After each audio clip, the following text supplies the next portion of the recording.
سلطان محمود کی واپسی کے بعد اننت پال نے نندنا کو اپنی راجدھانی بنا کر کوہستان نمک کے آس پاس کے علاقوں پر اپنا تسلط قائم کر لیا، لیکن وہ جلد ہی مر گیا اور اس کی جگہ ترلوچن پال تخت نشین ہوا۔ سلطان محمود نے اس خاندان کا رہا سہا اقتدار ختم کرنے کے لیے نندنا پر حملہ کیا۔ ترلوچن پال نے سلطان کی پیش قدمی کی اطلاع پا کر قلعے کی حفاظت اپنے بیٹے بھیم پال کو سونپ دی اور خود کشمیر کے راجہ کو اپنی اعانت پر آمادہ کرنے کے لیے وہاں کا رخ کیا۔ بھیم پال نے پہاڑیوں کے درمیان سے نندنا کے قلعے کی طرف جانے والی تنگ گزرگاہ کو بند کرنے کے لیے ہاتھیوں کی صفیں کھڑی کر دیں اور سلطان کی فوج کئی دن پے در پے حملوں کے باوجود قلعے کے قریب پہنچنے میں کامیاب نہ ہو سکی۔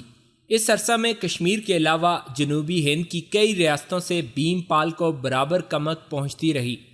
بالآخر بھیم پال اپنی کمینگاہ سے نکلا اور اس نے کھلے میدان میں سلطان محمود کی افواج پر حملہ کر دیا۔ اس کی فوج کے آگے ہاتھیوں کی قطاریں تھیں، لیکن محمود کی صف اول میں ترکمان دستے تھے جن کے تیروں کی بارش نے ہاتھیوں کے منہ پھیر دیے۔ اس کے ساتھ ہی میمنا اور میسرا کے سوا دونوں پہلوؤں سے دشمن کی صفیں دھرم برم کرتے ہوئے عقب تک جا پہنچے۔ بھیم پال ان گنت لاشیں میدان میں چھوڑ کر بھاگ نکلا۔ اس کے بعد محمود نے نندنا کے قلعے کا محاصرہ کر لیا۔ میدان جنگ میں بھیم پال کی شکست کے باعث قلعے کے محافظوں کے حوصلے ٹوٹ چکے تھے، چنانچہ انہوں نے بلا شرط ہتھیار ڈال دیے۔ نندنا کی فتح کے بعد سلطان محمود ترلوچن پال کی طرف متوجہ ہوا، جس کی اعانت کے لیے کشمیر کی مزید افواج جہلم کے شمال کی وادیوں میں جمع ہو رہی تھیں۔ کشمیر کے لشکر کا سپہ سالار محمود کے ایک گشتی دستے کو شکست دینے کے بعد اپنی قوت کے متعلق سخت غلط فہمی میں مبتلا ہو چکا تھا، لیکن جنگ کے پہلے مارکے ہی میں وہ بدحواس ہو گیا۔ اس نے اپنے لشکر کو دوبارہ منظم کر کے حملہ آوروں کے سامنے کھڑا کرنے کی کوشش کی، لیکن وہ اپنی شکست کو فتح میں نہ بدل سکا۔ ان شکستوں کے بعد ترلوچن پال کا آخری مستقر مشرقی پنجاب میں شوالک کی پہاڑیاں تھیں۔ وہ ہند کی سلطنت کا عملی طور پر خاتمہ ہو چکا تھا۔ نندنا کا قیدی۔ نندنا کے قلعے میں ایک جنگی قیدی کی حیثیت سے رنبیر کے لیے زندگی اب صبح و شام کے لیے ایک بے کیف تسلسل کے سوا کچھ نہ تھی۔ قید کے ابتدائی ایام اس کے لیے بے حد تلخ اور صبر آزما تھے۔ وہ ہر وقت فرار ہونے کی تدبیریں سوچا کرتا تھا۔ کبھی وہ تصور میں جنوبی ہند کے راجاؤں کے بے شمار لشکر کو قلعے پر حملہ کرتے دیکھتا، کبھی خواب کی حالت میں اس کے لیے قلعے کے دروازے کھل جاتے اور وہ گھوڑے پر سوار ہو کر سینکڑوں میل دور دریائے گنگا کے کنارے اپنے گاؤں میں پہنچ جاتا، اور پھر کبھی وہ یہ دیکھتا کہ وہ اپنے گھر میں ہے اور زمانہ وہی ہے جو 4 سال پہلے تھا۔ اس کے دوست اس کے گرد جمع ہیں، وہ ان کے ساتھ تیر اندازی یا تیغ زنی کی مشق کر رہا ہے، اور اس کا باپ محل کے ایک کونے میں کھڑا ایک ہلکی سی مسکراہٹ کے ساتھ اس کے کمالات کی داد دے رہا ہے۔ شکنتلا اس کی ننھی بہن اپنی ہم عمر سہیلیوں کے ساتھ باغ میں جھولا جھول رہی ہے، لیکن حال کے تلخ حقائق ہر بار اس کے حسین خیالوں اور رنگین سپنوں کی دنیا درم برم کر دیتے۔ جوں جوں وقت گزرتا گیا، رنبیر کا کرب و اضطراب مایوسی اور بے حسی میں تبدیل ہو گیا۔ ایک لامتناہی قید کا بھیانک تصور ماضی کی ہر یاد اور مستقبل کی ہر امید پر حاوی ہو چکا تھا۔ رنبیر کنوج کے ایک راجپوت سردار موہن چند کا بیٹا تھا۔ کنوج کے حکمران راجیہ پال کے دربار میں اس کی بڑی قدر و منزلت تھی۔ اپنی جوانی کے ایام میں موہن چند نے راجیہ پال کی فوج کے ایک افسر کی حیثیت سے گراں قدر خدمات سر انجام دی تھیں۔ جب شمالی سرحد کے ایک بااثر جاگیردار جے کرشن نے پڑوس کے چند راجاؤں کی شے پر کنوج کے حکمران کے خلاف بغاوت کی، تو اس نے جے کرشن کی سرکوبی کے لیے موہن چند کو روانہ کیا۔ موہن چند کا حملہ اس قدر اچانک تھا کہ جے کرشن کو اپنے حلیفوں کی طرف سے کوئی مدد نہ پہنچ سکی، اور اس نے معمولی جھڑپ کے بعد رائے فرار اختیار کی اور مہابند کے راجہ کے پاس پناہ گزین ہوا۔ راجہ پال نے اس کی جاگیر ضبط کر کے اپنے چند سرداروں میں تقسیم کر دی۔ اس جاگیر کا ایک بڑا حصہ اور جے کرشن کا محل موہن چند کو ملے۔ اس عالی شان محل میں موہن چند کی خوشی کے دن بہت مختصر تھے۔ قریباً 3 سال کے بعد اس کی بیوی ایک 4 سالہ لڑکے رنبیر اور 6 ماہ کی لڑکی شکنتلا کو چھوڑ کر چل بسی۔ یہ 2 بچے موہن چند کی تمام آرزوؤں اور تمناؤں کا مرکز تھے۔ وہ رنبیر کو راجا کے بعد کنوج کی سب سے بڑی شخصیت دیکھنے کا متمنی تھا اور شکنتلا کو کسی سلطنت کی رانی دیکھنا چاہتا تھا۔ 18 سال کی عمر میں رنبیر ایک خوبصورت جوان تھا۔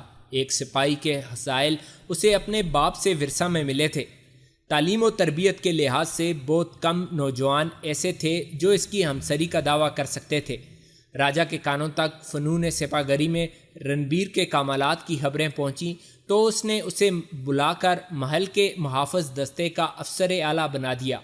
اپنے بچوں کے متعلق موہن چند کے سپنوں کی تعبیر کے دن قریب آ رہے تھے، لیکن پنجاب میں محمود غزنوی کی فتوحات کے باعث جو اضطراب ہندوستان کے راجاؤں، سرداروں اور پنڈتوں کے دلوں میں پیدا ہو رہا تھا وہ آئے دن بڑھ رہا تھا۔ دھرم کی رکشا کے لیے کنوج کے جن بااثر لوگوں نے ترلوچن پال کی حمایت کے لیے آواز اٹھائی ان کے ساتھ موہن چند بھی شامل تھا۔ کنوج کا حکمران اپنی ہمسایہ ریاستوں کی دیکھا دیکھی ترلوچن پال کی مدد کے لیے 1000 سپاہی بھیجنے کے لیے تیار ہو گیا۔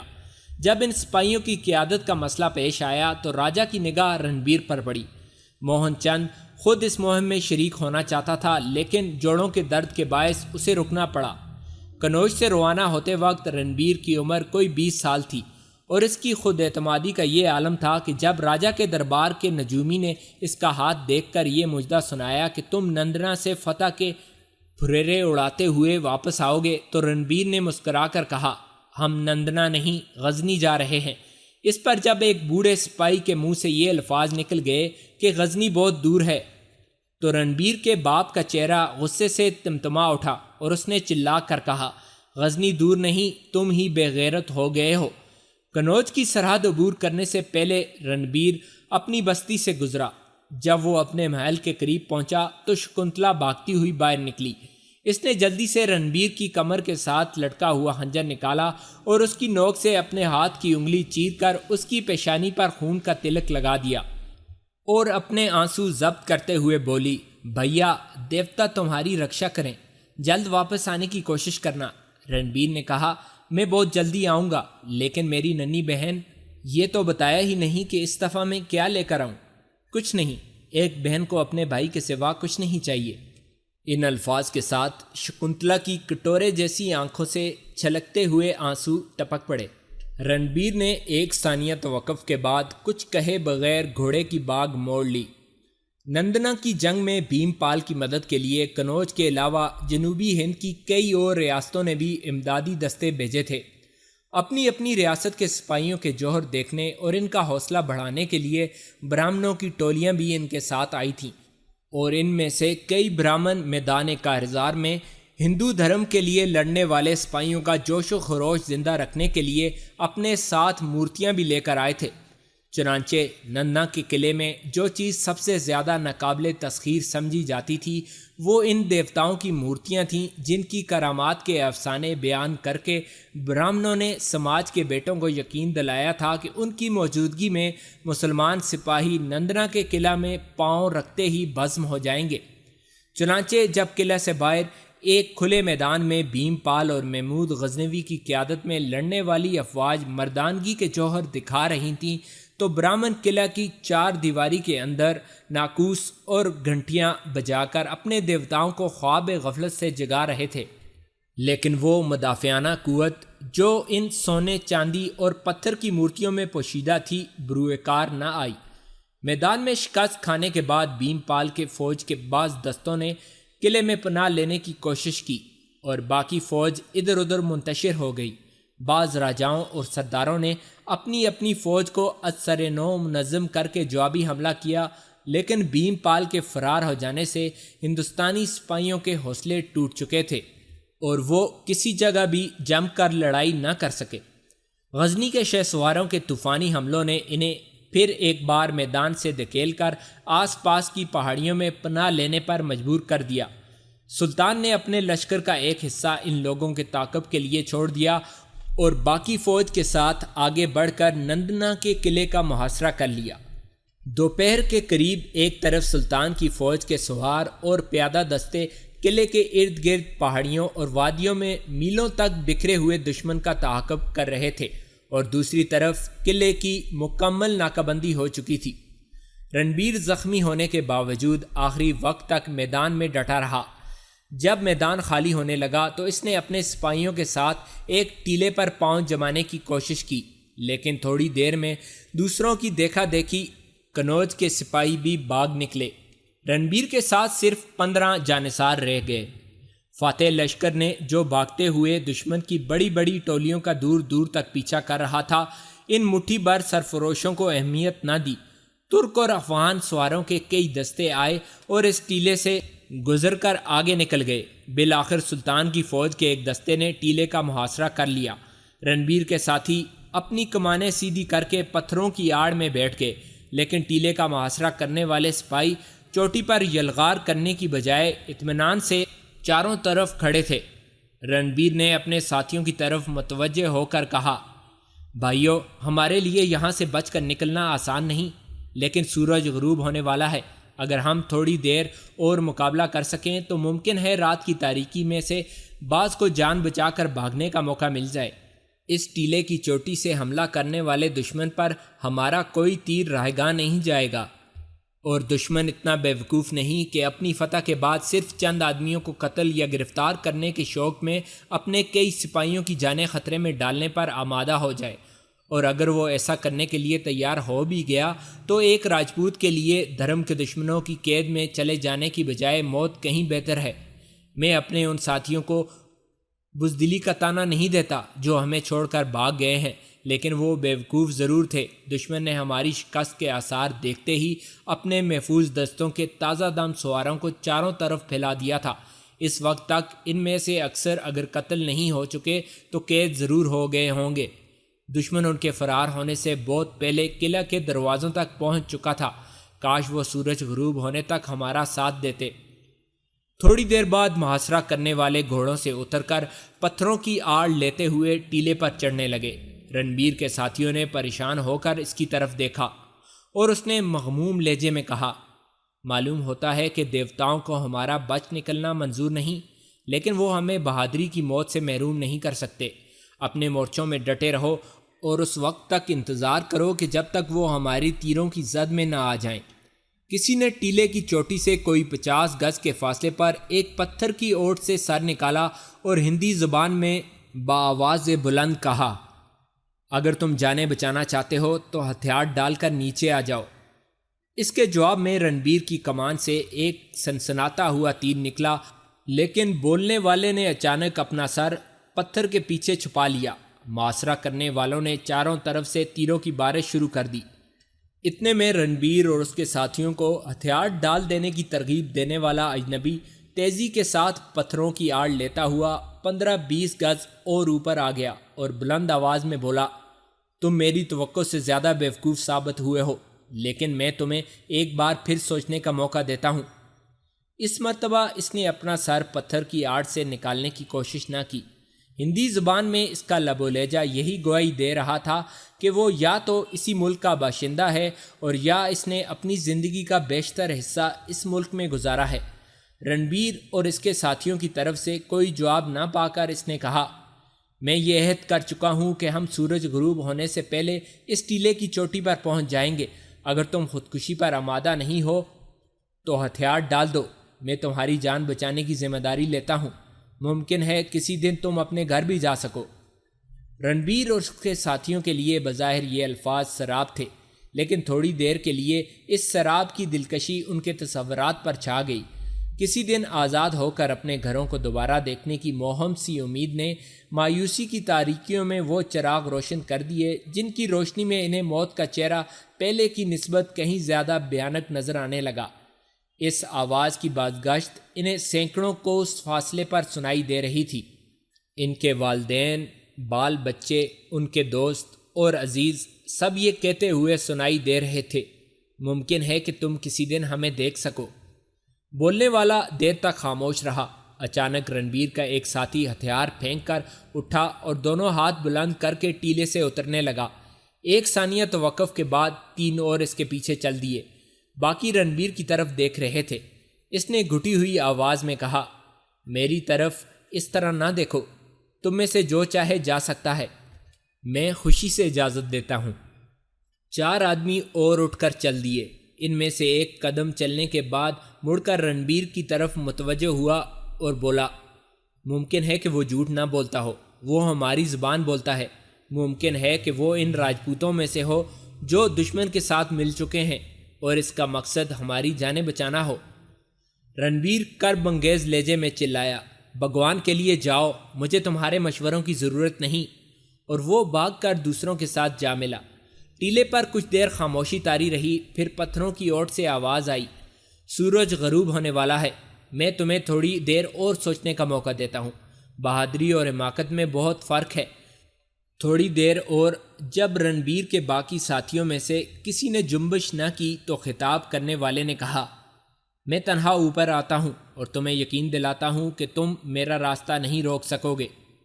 ایک دراز قامت انسان پتھر کی آڑ سے نکل کر اطمینان سے قدم اٹھاتا ہوا ٹیلے کی چوٹی کی طرف بڑھنے لگا۔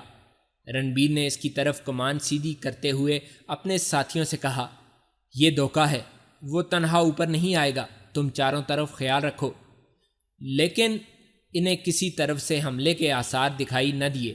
محاصرہ کرنے والوں میں سے بعض پتھروں کی آڑ سے نکل کر اپنی جگہ اطمینان سے کھڑے چوٹی کی طرف دیکھ رہے تھے۔ رنبیر کے جو ساتھی ہتھیار پھینک کر نیچے اترے تھے ان کے قریب جا کر اوپر کی طرف دیکھ رہے تھے۔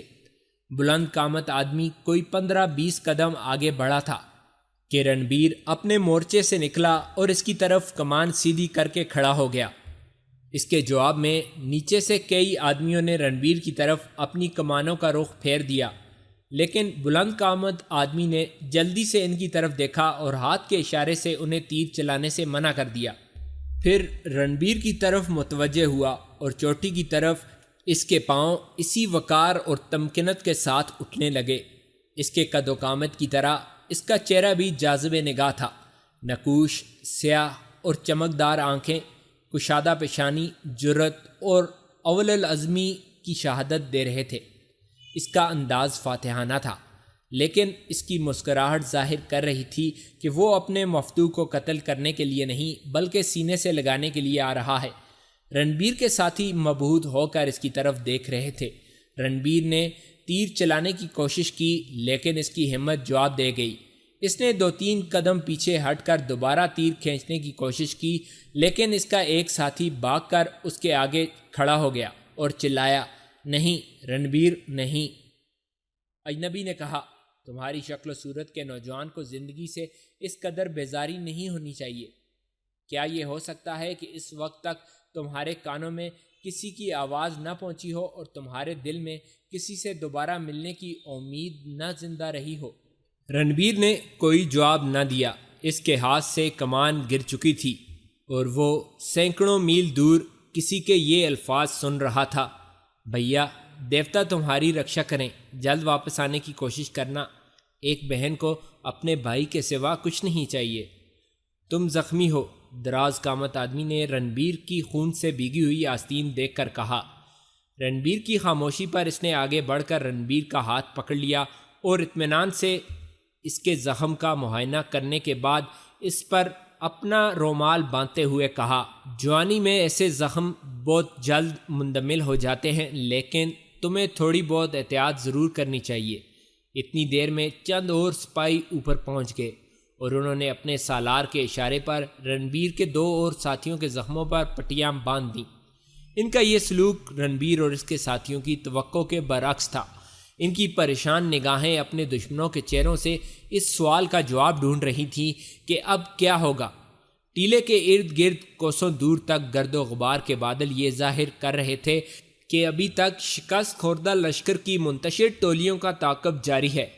تھوڑی دیر بعد یہ 7 آدمی قیدیوں کی حیثیت سے نیچے اترے اور اپنے ان رفیقوں کے ساتھ جا ملے جنہوں نے ہتھیار ڈالنے میں سبقت لی تھی۔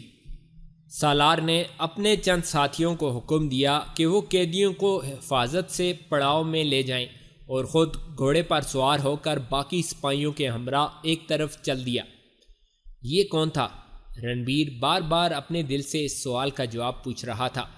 پڑاؤ کی طرف جاتے ہوئے قیدی اپنے پہرے داروں میں سے بعض کو ہندی میں باتیں کرتے ہوئے سن رہے تھے۔ ایک سپاہی نے کہا، اس شکست کے بعد ہندوستان کے تمام راجاؤں کو یہ یقین ہو جانا چاہیے کہ اب وہن کے حکمرانوں کو مدد دینے سے کوئی فائدہ نہیں۔ اب ترلوچن پال اور اس کے بیٹے کے لیے پنجاب میں کوئی جگہ نہیں رہی۔ دوسرا بولا، لیکن مجھے یقین ہے کہ برہمن اس ملک کے باشندوں کو آخری وقت تک لڑائیں گے۔ ترلوچن پال اگر ختم بھی ہو جائے تو کئی اور راجے میدان میں آ جائیں گے۔ تیسرے نے کہا، لیکن مجھے یقین ہے کہ اس جنگ میں کسی برہمن کو خراش تک نہیں پہنچے گی۔ انہوں نے قلعے کے اندر کئی مورتیاں جمع کی تھیں اور کئی دنوں تک انہیں جگانے کے لیے گھنٹیاں اور ناقوس بجا رہے تھے، لیکن تم دیکھو گے قلعے کو چھوڑ کر بھاگتے ہوئے بھی وہ ان مورتیوں کا خیال تک نہیں کریں گے۔ تمہارا کیا خیال ہے کہ وہ اب تک قلعہ چھوڑ کر بھاگ نہیں گئے ہوں گے؟ سپاہی یہ کہہ کر رنبیر کی طرف متوجہ ہوا۔ آپ کا وطن کہاں ہے؟ رنبیر کی خاموشی پر اس کے ایک عمر رسیدہ ساتھی نے جواب دیا، ہمارا دیس کنوج ہے۔ سپاہی بولا، تو اس کا مطلب یہ ہے کہ ہمیں کنوج بھی جانا پڑے گا۔ ایک ترک نے، جو باقی سپاہیوں کا افسر معلوم ہوتا تھا، ٹوٹی پوٹی ہندی میں کہا، تمہیں قیدیوں سے مذاق کرنے کی اجازت نہیں۔ سپاہی نے جواب دیا، یہ مذاق نہیں، میں انتہائی سنجیدگی کے ساتھ اس مسئلے پر غور کر رہا ہوں۔ مجھے یقین ہے وہ جنگیں جو ہمارے ملک کی قسمت کا فیصلہ کرنے والی ہیں گنگا اور جمنا کی وادیوں میں لڑی جائیں گی۔ وہاں کے لوگ ہماری نسبت زیادہ مظلوم ہیں۔ اگر سلطان محمود قدرت کی طرف سے مظلوم لوگوں کی پکار کا جواب ہے تو وہاں ضرور جائے گا۔ اگر ایسی باتیں کوئی ترک، ایرانی یا افغانی کہتا تو رنبیر شاید اس قدر متاثر نہ ہوتا، لیکن ایک ہندوستانی کے منہ سے یہ الفاظ رنبیر کے لیے ناقابل برداشت تھے۔ تاہم انتہائی بے بسی کے احساس نے اسے زبان ہلانے کی اجازت نہ دی۔ وہ اپنے دل ہی دل میں کہہ رہا تھا، بھگوان کرے کہ ایسے نادان دوستوں کے مشورے محمود کے دل میں گنگا اور جمنا کی وادیوں کی فتوحات کا شوق پیدا کر دیں اور دیوتاؤں کی مقدس دھرتی پر پاؤں رکھتے ہی وہ یہ محسوس کرے کہ بھیڑوں کے شکار کا شوق اسے شیروں کے کچھار میں لے آیا ہے۔ تھوڑی دیر کے لیے وہ اپنے گرد و پیش کو فراموش کر کے اس دن کا تصور کر رہا تھا جب گنگا یا جمنا کے کنارے وسطی ہندوستان راجپوت حکمرانوں کی ان گنت افواج محمود کے مقابلے میں کھڑی ہوں گی، اور ان کی اگلی صفوں میں صرف ہاتھیوں کی تعداد اس قدر ہوگی کہ دشمن دہشت زدہ ہو کر بھاگ نکلے گا، اور یہ لوگ جو آج دشمن کی فتوحات سے مروب ہو کر اس کے ساتھ مل گئے ہیں اور اپنے دیوتاؤں کا مذاق اڑانے سے بھی دریغ نہیں کرتے، محمود کی شکست یقینی سمجھ کر جنگ شروع ہونے سے پہلے ہی ہمارے ساتھ آ ملیں گے۔ ہندی سپاہی کے خلاف رنبیر کا غم و غصہ نفرت اور حقارت میں تبدیل ہو چکا تھا۔ نندنا کا قلعہ فتح ہونے کے بعد تمام قیدی پڑاؤ سے وہاں منتقل کر دیے گئے اور محمود کی فوج نے کشمیر کا رخ کیا۔ رنبیر کو قید ہونے کے بعد چند دن تک محمود کی فوج کے اس افسر کے متعلق جستجو رہی جو اپنی شکل و شباہت اور جرأت و ہمت کے باعث اس کے دل پر نہ مٹنے والا نقش چھوڑ گیا تھا، لیکن وہ اسے دوبارہ نظر نہ آیا۔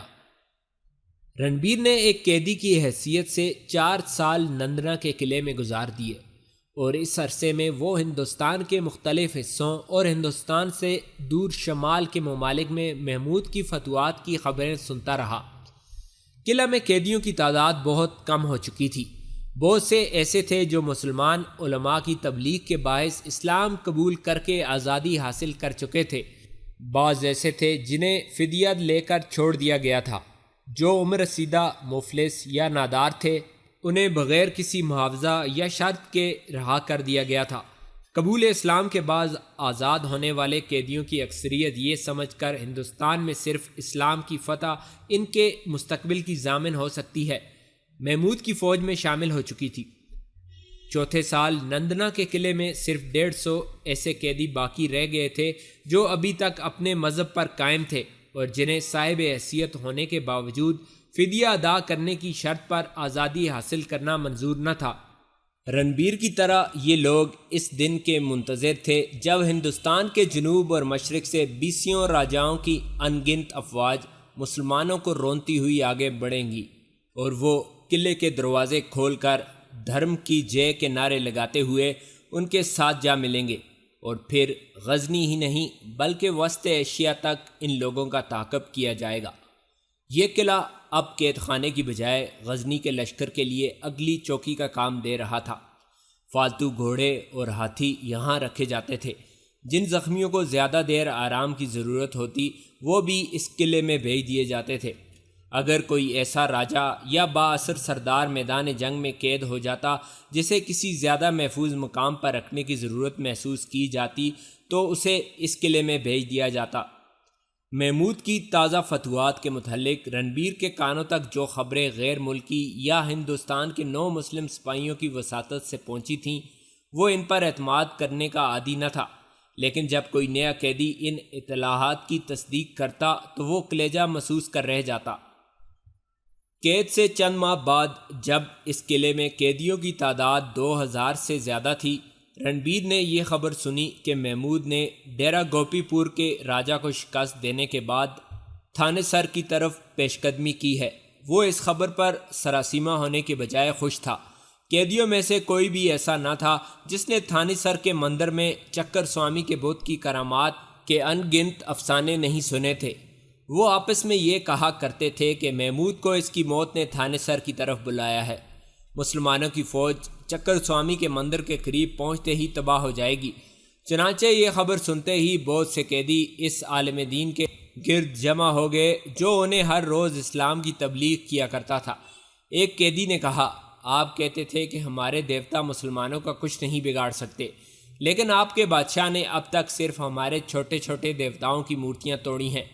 اب وہ ایسی جگہ جا رہا ہے جہاں سے ہمارے دھرم کا کوئی دشمن زندہ بچ کر واپس نہیں آ سکتا، اور اگر آپ کے خدا نے اسے چکر سوامی کے غصے سے بچا لیا تو میں مسلمان ہو جاؤں گا۔ اسلام کے مبلغ نے مسکرا کر جواب دیا، تم چکر سوامی کے بت کو خدا کا شریک بناتے ہو، لیکن چند دن تک تم پر یہ حقیقت واضح ہو جائے گی کہ وہ صرف پتھر کا ٹکڑا ہے۔ چند دنوں کے بعد تھانے سر کے راجہ کا ایک رشتہ دار جنگی قیدی کی حیثیت سے اس قلعہ میں لایا گیا، اور اس نے یہ بتایا کہ مسلمان چکر سوامی کے بت کو مندر سے اٹھا کر لے گئے ہیں تاکہ غزنی کے چوراہوں پر اس کی نمائش کی جائے۔ تو بہت سے قیدیوں نے کلمہ توحید پڑھ لیا، لیکن رنبیر ان لوگوں میں سے تھا جو دیوتاؤں کی کرامت پر شبہ کرنے کے بجائے ان کے پجاریوں کو بزدلی اور بے غیرتی کا طعنہ دیتے تھے۔ پھر وہ دن آئے جب محمود غزنوی کی افواج گنگا اور جمنا کی وادیوں میں گھوڑے دوڑا رہی تھیں، اور رنبیر آئے دن ان کی کامیابیوں کی تازہ خبریں سنتا، اور اس کا یہ یقین متزلزل ہو رہا تھا کہ دیوتاؤں کی اس مقدس زمین کے پہرےداروں کی ہمت و غیرت محمود غزنوی کی فتوحات کے سیلاب کا رخ پھیر دے۔ اسے یہ توقع تھی کہ سرسووا کا راجہ آخری دم تک لڑے گا، لیکن وہ میدان چھوڑ کر بھاگ گیا۔ اسے بارن کے راجہ ہنوز سے امید تھی کہ وہ دیوتاؤں کا نام بلند کرے گا، لیکن اس نے اپنے 1,00,000 رفقا کے ساتھ کلمہ توحید پڑھ لیا۔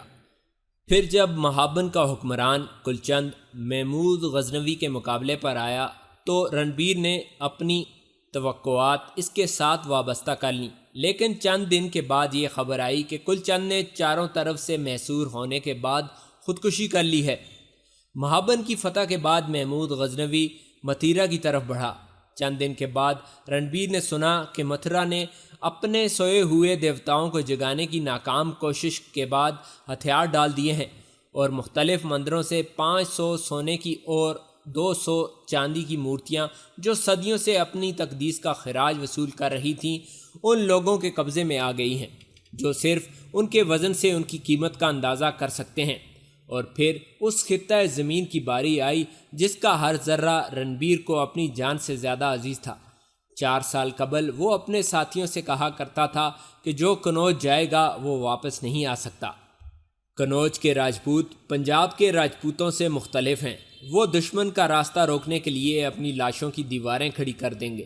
وہ اپنے دیوتاؤں کو چھوڑ کر نہیں بھاگیں گے بلکہ ان کے قدموں میں اپنی جانیں دے دیں گے۔ لیکن اب اس کے احساسات مختلف تھے۔